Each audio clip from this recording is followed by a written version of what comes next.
बिना मेहनत कोई फल नहीं मिलता। जी हाँ दोस्तों, बिना मेहनत कोई फल नहीं मिलता। बैठे बिठाए प्यासे को जल नहीं मिलता। कीमत चुकानी पड़ती है मेरे दोस्त किसी चीज़ को पाने के लिए। कीमत चुकानी पड़ती है दोस्त किसी चीज़ को पाने के लिए। यूं ही किसी को सुनहरा कल नहीं मिलता। नमस्कार दोस्तों, स्वागत आप सभी का आपके अपने चैनल बेसिक नॉलेज में। जी हाँ दोस्तों कीमत चुकानी पड़ती है, पढ़नी पड़ती है, मेहनत करनी पड़ती है, तभी जाके एग्जाम में अच्छा नंबर आता है। ठीक है, तो ये वक्त कैसा भी हो, ठीक है, चाहे वक्त कैसा भी हो, आपको पढ़ना पड़ेगा। वक्त कम है, मेहनत करना पड़ेगा। ये देखकर नहीं डरना, वक्त कम बचा हुआ है। इसी वक्त में कुछ बच्चे कर जाएंगे, कुछ बच्चे बिखर जाएंगे। तो बस आपको चुनना है कि आप करोगे या बिखरोगे। तो भाई अब बने रहो, करोगे। बहुत बच्चे कर चुके हैं, अच्छा नंबर ला चुके हैं, आप लोग भी लाओगे। चलो शुरू करते हैं आज के इस मॉडल पेपर को दोस्तों। जी हाँ दोस्तों, साइंस का मॉडल पर आप लोग बताए 30 ऑब्जेक्टिव क्वेश्चन आने वाला है। ठीक है, तो बिल्कुल उसी प्रकार से आप लोग का 30 मोस्ट इंपॉर्टेंट क्वेश्चन आप सभी के सामने लेकर आए। इससे बोर्ड एग्जाम में आप लोग का क्वेश्चन आएगा ही आएगा। तो चलो क्वेश्चन को, वीडियो को शुरू करते हैं और सभी दोस्तों को शेयर कर देना। और लाइव क्लास हमको डेली शाम को 6 बजे चल रहा है, आज भी चलेगा, उसको जरूर देखना। 2 दिन से नहीं हो पाई थी, कुछ कारण था। तो चलो शुरू करते हैं। चैनल पर पहली बार सब्सक्राइब जरूर कर लेना। चलिए दोस्तों, इस वीडियो को शुरू करते हैं। तो दोस्तों सबसे पहला सवाल है, यदि किसी अवतल दर्पण की फोकस दूरी f तथा वक्रता त्रिज्या r हो तो क्या होता है मेरे दोस्त। अवतल दर्पण में क्या होता है, देखो ये हमारा अवतल दर्पण है प्यारा सा। ये मुख्य अक्ष हो गया, यहाँ बिच्चों में यहाँ पर फोकस होता है, यहाँ पर हमारा c होता है। ये दूरी हमारा क्या होता है, r। और ये दूरी जो होता है क्या होता है, f, छोटा f। ठीक है, उसका बड़ा f भी बोल सकते, कोई दिक्कत नहीं। तो हमारा क्या होता है, यानी जो r होता है f का डबल होता है।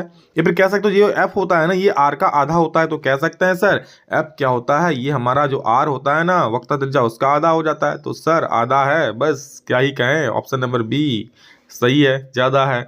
f equal to r/2। Next question है, प्रकाश के परावर्तन के कितने नियम है। 2 नियम याद रखो, प्रकाश के परावर्तन के भी 2 नियम होते हैं और अपवर्तन के भी 2 नियम होते हैं। दोनों नियम भी जब मैं सब्जेक्ट कराऊंगा तो बताऊंगा, चिंता मत करो। तो अभी याद रखो, प्रकाश के परावर्तन के 2 नियम होते हैं। और अगर कभी कभार अपवर्तन भी पूछ दे, भूले चुके, तो बता देना, उसमें भी 2 होते हैं। समतल दर्पण द्वारा बना प्रतिबिंब होता है। समतल दर्पण वही भैया, वही प्रतिबिंब, वही दर्पण जिसमें आप लोग सुबह सुबह उठ के अपना प्यारा सा मुखड़ा देखते हो और खुशी मनी मन खुश होते हो। कौन सा दर्पण है, समतल दर्पण है। कैसा प्रतिबिंब बनता है, वास्तविक की आभासी, मतलब काल्पनिक, कि दोनों बनता है कि इनमें से कोई नहीं। तो आप लोग जब दर्पण के सामने खड़े होते हो, सुन लो, कभी नहीं भूलोगे, जब खड़े होते हो क्या आपका प्रतिबिंब इधर बनता है या फिर दर्पण के पीछे इधर बनता है। बोलोगे सर क्या पागल हो आप, इधर बनता है सर, इधर इधर इधर हमने देखा है सर।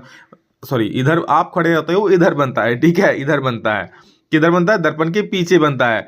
तो मेरे भाई जब दर्पण के पीछे जो भी प्रतिबिंब बनेगा उसको क्या बोलते हैं, आभासी यानी काल्पनिक। और अगर दर्पण के आगे प्रतिबिंब बनता, आप खड़े हो यहाँ पर, यहीं पर प्रतिबिंब बन जाता सामने में, तो उसको बोलते हैं वास्तविक। तो याद रखना, समतल दर्पण हमेशा हमेशा हमेशा क्या बनता है, काल्पनिक यानी कि आभासी प्रतिबिंब बनाता है। आप खड़े रहोगे यहाँ, जितना दूरी पर आप खड़े रहोगे उतना ही दूरी पर आपका प्रतिबिंब बनेगा। जितना साइज आपका है, ठीक है, तो उतना ही साइज होगा प्रतिबिंब का। क्लियर है, आगे बढ़ें। तो समतल द्वारा बना प्रतिबिंब क्या होता है, पीछे होता है तो काल्पनिक होता है। नेक्स्ट क्वेश्चन, वाहनों के पश्च दृश्य के रूप में किस दर्पण का उपयोग होता है। वाहनों के पश्च दृश्य, पीछे का दृश्य देखने के लिए कौन सा दर्पण लगा होता है, तो भाई उत्तल दर्पण लगा होता है उसमें। ठीक है भैया, उत्तल दर्पण होता है पीछे का दृश्य देखने के लिए। बट लोग क्या करते हैं, अपना चेहरा देखने के लिए यूज कर लेते हैं। निम्न में कौन सा पदार्थ लेंस बनाने के लिए प्रयुक्त नहीं आता। लेंस बनाने में भाई जल का भी प्रयोग होता है, प्लास्टिक का भी हो सकता है, कांच का भी हो सकता है, बस मिट्टी का है का भाई, धुंधला थोड़ी करना है लेंस, तो मिट्टी का प्रयोग नहीं होगा। काल्पनिक प्रतिबिंब क्या होता है, सुन लो, बहुत अच्छा चीज बोल रहा हूं। जब भी प्रतिबिंब काल्पनिक होगा तो वो सीधा होगा। काल्पनिक मतलब जिसको आभासी बोलो या काल्पनिक बोलो, बात बराबर है। समतल दर्पण में अभी मैंने कहा ना, समतल दर्पण में क्या होता है, काल्पनिक होता है तो सीधा होता है। और अगर बात रहा वास्तविक का, अगर कहीं बोल रहा है कि प्रतिबिंब वास्तविक है, क्या है, वास्तविक है, तो बोल देना आंख मूंद करके, क्या वास्तविक है, तो उल्टा बनेगा। ठीक है, तो वास्तविक उल्टा साथ साथ, काल्पनिक सीधा साथ साथ। क्लियर है। यदि f का मान 12 सेंटीमीटर तो r बराबर क्या होगा। अभी आपने एक फॉर्मूला बताया सर कि f इक्वल टू r/2 है। तो सर इससे r कैसे निकालेंगे, तो f इक्वल टू r/2 है तो r इक्वल टू कितना हो जाएगा सर, 2f हो जाएगा मेरे भाई। r इक्वल टू 2f हो जाएगा। और फोकस दूरी का मान 12 दिया है तो मार दो 12, हो जाएगा 13। 12 दूनी क्या हो जाएगा 24, यानी कि मार दो भाई। 24 कहीं दिख रहा है क्या, 24 कहीं दिख रहा है क्या, बिल्कुल दिख रहा है सर। r का मान 24, ऑप्शन नंबर ए सही हो गया जी। नेक्स्ट क्वेश्चन 8 नंबर, वाहन के अग्रदीप में किस दर्पण का उपयोग किया जाता है। अग्रदीप में कौन सा दर्पण लगा होता है, तो अग्र यानी आगे का दर्पण में, आगे वाहन के हेडलाइट में। तो याद रखना, अग्रदीप में अवतल दर्पण होता है। अग्रदीप तो अवतल दर्पण। ठीक है, अवतल लेंस के सामने रखी वस्तु का प्रतिबिंब सदैव होता है। अवतल लेंस के सामने रखी वस्तु का प्रतिबिंब क्या होता है, देखो अवतल लेंस के सामने अगर वस्तु रख दोगे ठीक है, तो क्या होगा, आभासी और सीधा बनेगा, वास्तविक अंक सीधा बनेगा, क्या काल्पनिक अंक उल्टा बनेगा, वास्तविक अंक उल्टा। तो सुन लो, अवतल लेंस पूछे या फिर उत्तल दर्पण पूछे, क्या पूछे, उत्तल दर्पण पूछे, दोनों में प्रतिबिंब सेम जैसा ही बनता है। क्या बनता है, आभासी बनता है और सीधा बनता है। कहीं है आभासी और सीधा? बिल्कुल है सर, ऑप्शन नंबर ए इंतजार कर रहा है, मार दो खचाक से। ऑप्शन नंबर ए आभासी और सीधा बनेगा। अवतल लेंस में भी आभासी और सीधा बनता है और उत्तल दर्पण में भी। भाई अवतल लेंस आप याद नहीं रख, उत्तल दर्पण तो याद रख सकते हो, उपस्य दृश्य के रूप में होता है, हमेशा क्या बनाता है, आभासी बनाता है, सीधा बनाता है, तो वो हो जाएगा 9 का ए। चलो जी, डायोप्टर मात्रक है, बहुत महत्वपूर्ण क्वेश्चन का यार पूछा, डायोप्टर किसका मात्रक होता है, तो ये होता है, जी हाँ, लेंस की क्षमता का। ठीक है, लेंस की क्षमता का बोल सकते हो, या फिर पावर ऑफ ए लेंस यानी लेंस शक्ति का, तो ये हो जाएगा ऑप्शन नंबर सी, लेंस की शक्ति, पावर। पी इक्वल टू होता है 1/f और पी का फॉर्मूला होता है क्या, पी का सूत्र क्या होता है, सॉरी पी का मतलब क्या होता है, डायोप्टर। 2D क्षमता वाले लेंस का फोकस अंतर होता है। देखो इस प्रकार के सवाल आएगा ही आएगा। 2D क्षमता लेंस का फोकस अंतर पूछा है ना, तो P इक्वल टू कितना दिया है भाई, 2 डायोप्टर दिया हुआ है। आपको क्या पूछा है, F पूछा है, तो हमको पता है F equal to sir 1/P होता है। 1/P बोलो, F इक्वल टू, या F इक्वल टू 1/P बोलो, या फिर P इक्वल टू 1/F बोलो, बात बराबर है। 1/2 करोगे 0.5 आएगा, तो 0.5 किस में आएगा, मीटर में आएगा। किस में आएगा, 0.5 मीटर में आएगा। मीटर को आप सेंटीमीटर में बदलोगे तो 100 से गुना कर दोगे, तो भाई ये हो जाएगा 500। पॉइंट है एक के बाद, तो यहाँ पॉइंट दोगे, मतलब 50 मीटर हमारा, सॉरी 50 सेंटीमीटर हमारा क्या हो गया, आंसर हो। कहीं है सर 50? बिल्कुल, ऑप्शन नंबर डी। आंख के रंगीन भाग को क्या कहते हैं, आइरिस बोलते हैं, पुतली बोलते हैं, कॉर्निया बोलते हैं कि परितरिका बोलते हैं, तो आंख के रंगीन भाग को दोस्तों आइरिस बोलते हैं। क्या बोलते हैं, आइरिस। ऑप्शन नंबर ए सही हो जाएगा।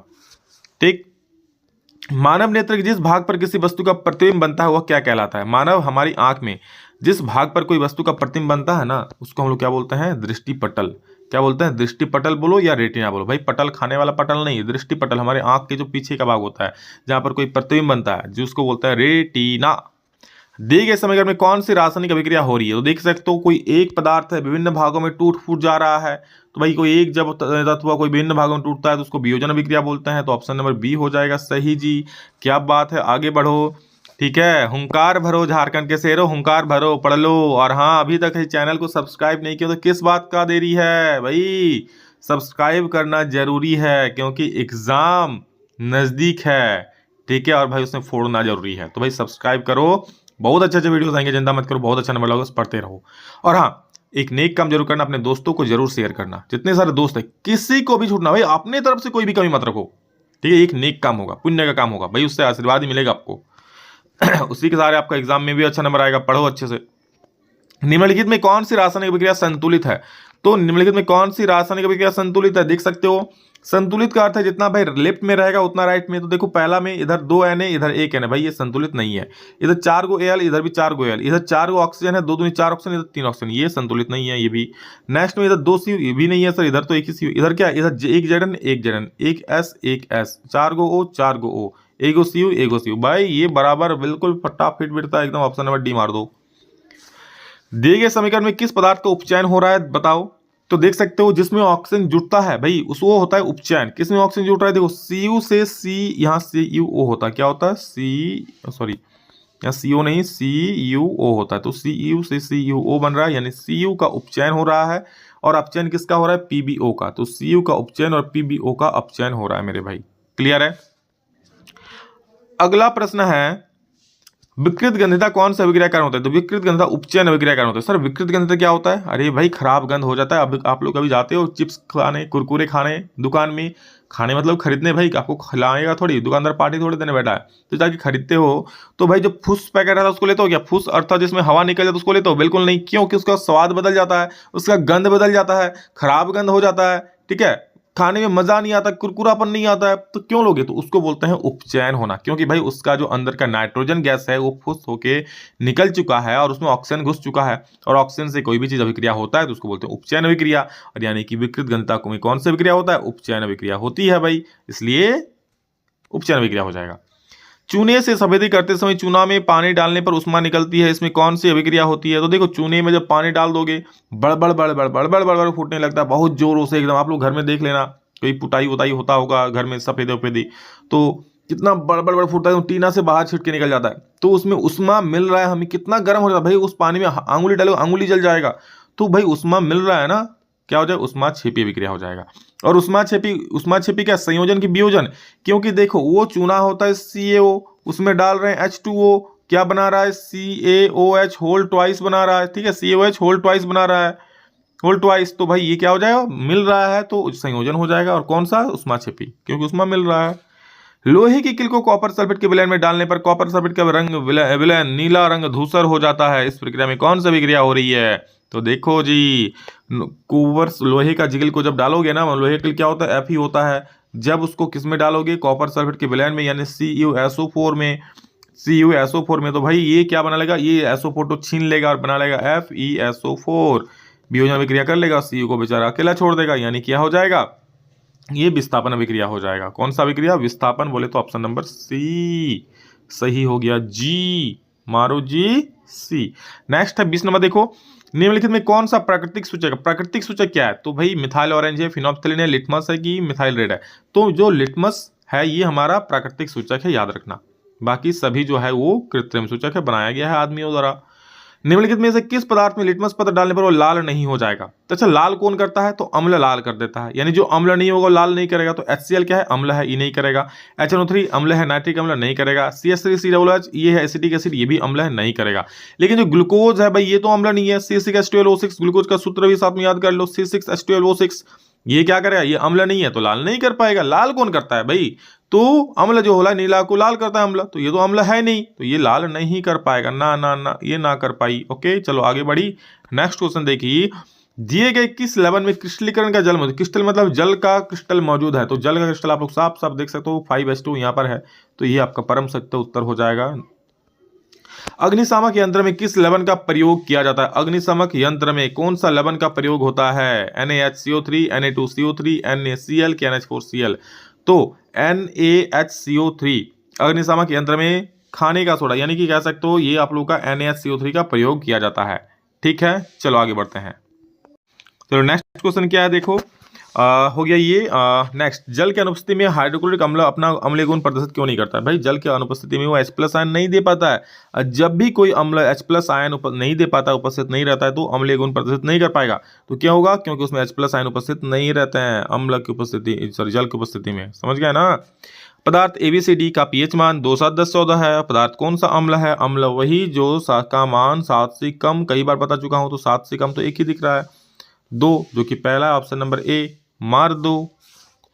26, इस चित्र में कौन सी अभिक्रिया हो रही है, तो चित्र आप लोग देख सकते हो साफ साफ है, चाइना डिश है, सिल्वर क्लोराइड दिया हुआ है इसमें, देख लो मैं बड़ा करके दिखा दूं, सिल्वर क्लोराइड दिया है इसमें, ठीक है, और सूरज का प्रकाश आ रहा है, तो सूरज का प्रकाश जब आएगा ना इसमें वियोजन अभिक्रिया हो जाएगा, यानी सिल्वर क्लोराइड सिल्वर में और क्लोरीन में टूट जाएगा, तो ये Ag और Cl में टूट जाएगा, इसलिए वियोजन अभिक्रिया हो जाएगा। और कौन सा वियोजन, प्रकाशीय वियोजन अभिक्रिया, प्रकाशीय वियोजन अभिक्रिया, यानी ऑप्शन नंबर बी सही हो जाएगा। क्लियर है। शरीर में उत्पन्न हानिकारक अपशिष्ट पदार्थों का शरीर से बाहर निकलने की प्रक्रिया किस जैव प्रक्रम में होती है, तो कुछ भी चीज खाओगे, पचाओगे, लास्ट में जाके बाथरूम चल जाओगे, तो जो भी ये निकल जाता है वहाँ कहाँ से, उत्सर्जन तंत्र के द्वारा निकलता है ना भाई, इसको बोलते हैं उत्सर्जन तंत्र। चाहे आप पेशाब करो, चाहे आप मल मूत्र त्यागो, मूत्र विसर्जन करो, कुछ भी करो, सब उत्सर्जन तंत्र का पार्ट है। प्रकाश संश्लेषण में होने वाली ऑक्सीजन गैस किस यौगिक के टूटने के फलस्वरूप प्राप्त होता है, बहुत इंपॉर्टेंट सवाल, कई बार पूछा गया है। जब हम लोग ऑक्सीजन लेते हैं तो प्रकाश संश्लेषण में किस चीज के टूटने से हमें ऑक्सीजन मिलता है, तो जल में होता है H2O, जल क्या सूत्र है H2O, तो इस ऑक्सीजन टूटता है और हमें ऑक्सीजन मिलता है, यानी जल का जो ऑक्सीजन होता है वो टूट जाता है, क्योंकि पेड़ पौधे जब प्रकाश संश्लेषण करते हैं तो जल भी तो लेते हैं ना मिट्टी से, तो उस जल को टूटकर ऑक्सीजन बनता है। अगला प्रश्न है, अमीबा में किस प्रकार का पोषण होता है, तो अमीबा में याद रखना प्राणी संभोजी पोषण होता है, ऑप्शन नंबर डी सही हो जाएगा। और लास्ट क्वेश्चन है, लार में कौन सा एंजाइम पाया जाता है, तो ये दोस्तों आप लोगों के लिए होमवर्क है, लार में टाइलिन, पेप्सिन, ट्रिप्सिन की लाइपेज, बहुत महत्वपूर्ण सवाल है, कई बार एग्जाम पूछा गया, बहुत आसान सवाल है, कमेंट में इसका उत्तर जरूर देना। और आप लोग जब इतना दूर पेशेंस से देख रहे हो, यानी आप लोग एग्जाम में सच में अच्छा नंबर लाना चाहते हो, पढ़ो इसी प्रकार से आगे बढ़ते रहो, हर एक वीडियो को देखो, एग्जाम में बहुत बढ़िया नंबर एग्जाम मत करो, ठीक है। चलिए मेरी सारी शुभकामनाएं आप सभी के साथ है, बस अच्छे से पढ़िए और धमाका करिए। लव यू ऑल दोस्तों, thank you all of you. अभी कितना ही, फिर नेक्स्ट वीडियो में जल्द मिलेंगे, तब तक के लिए जय हिंद, वंदे मातरम।